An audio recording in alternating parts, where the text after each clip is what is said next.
Hi guys, gandang gabi. Gawa tayo ng banana chocolate.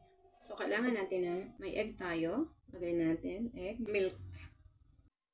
Dahil may carnation si mother, baka ma-expired, ilagay natin. So, naglagay ako ng 86. Lahat ng liquid, pagsama-samahin. So, kailangan ko ng sugar. So, may 3 overripe tayo na banana. So, less natin yung sugar. We don't want much sugar. So, kailangan nito ng 120. Less natin siya.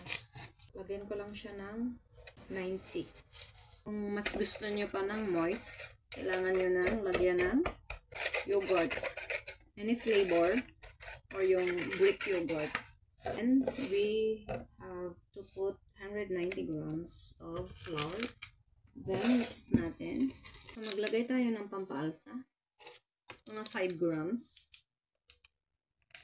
Then, 2 cups of cacao. Pure cacao. This one. Look at this. I love the consistency. So, tikman natin. I love it. Ang sarap niya guys. First time ko to. I have here 3 overripe banana. And gamitin lang natin ang ating tinidor pang smash. So, hindi natin siya super smash. Na-excite naman ako. Kasi first time ko to at naisipan kong lagyan siya ng cacao. This is it. So, ilagay na natin dito. Ito na nga. Look at this. Lagyan natin ng kaunting salt. Like this only. To balance the sweetness. Kahit hindi na gumamit ng hand mixer dito. Manual na. Okay na to. Oh, ito na. This is it. I love this one.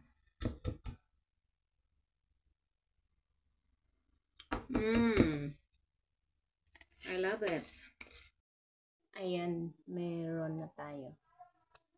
60 na nga ang finished product. Hindi pa siya luto. Lagyan natin ng foil. Ayaw natin masunog siya. Okay, let's check.